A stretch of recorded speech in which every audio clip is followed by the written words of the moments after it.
Mix by welcome recording studio Jamu Bazar. DJ Kanchan Raj Hajipur Vaishali.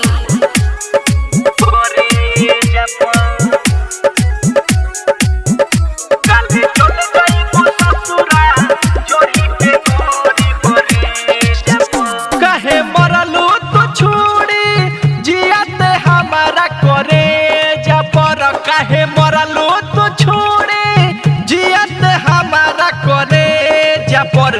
काल्हे चल जाइबू ससुरा चढ़ी के गोरी बरे जपर। काल्हे चल जाइबू ससुरा चढ़ी के गोरी बरे जपर।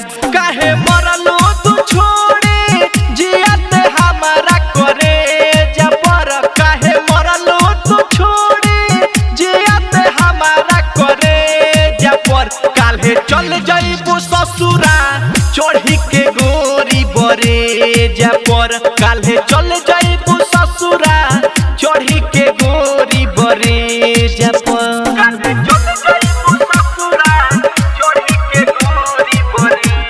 Mix by welcome recording studio Jamu Bazar Hajipur Vaishali.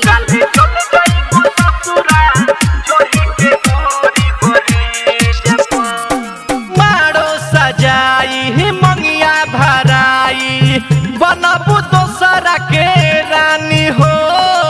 छुट जे साथ सुन करे जा होई बड़ी परेशानी हो।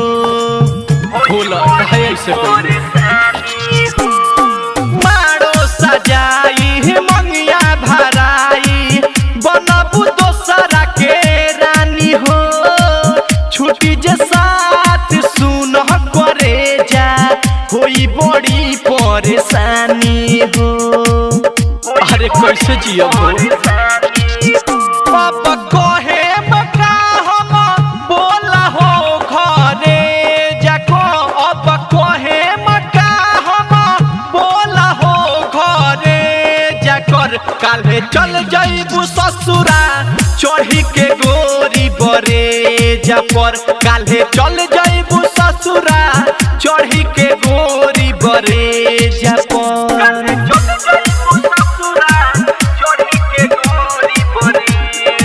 Mix by welcome recording studio Jamu Bazar Hajipur Vaishali.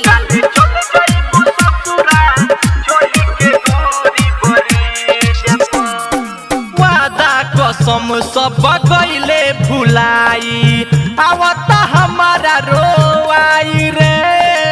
साच कोहेले पर दुमन गोरी रहले हमर पर छाई रे। अरे का कहिए जान वादा कसम सब गईले भुलाई आवता हमारा रोआई रे।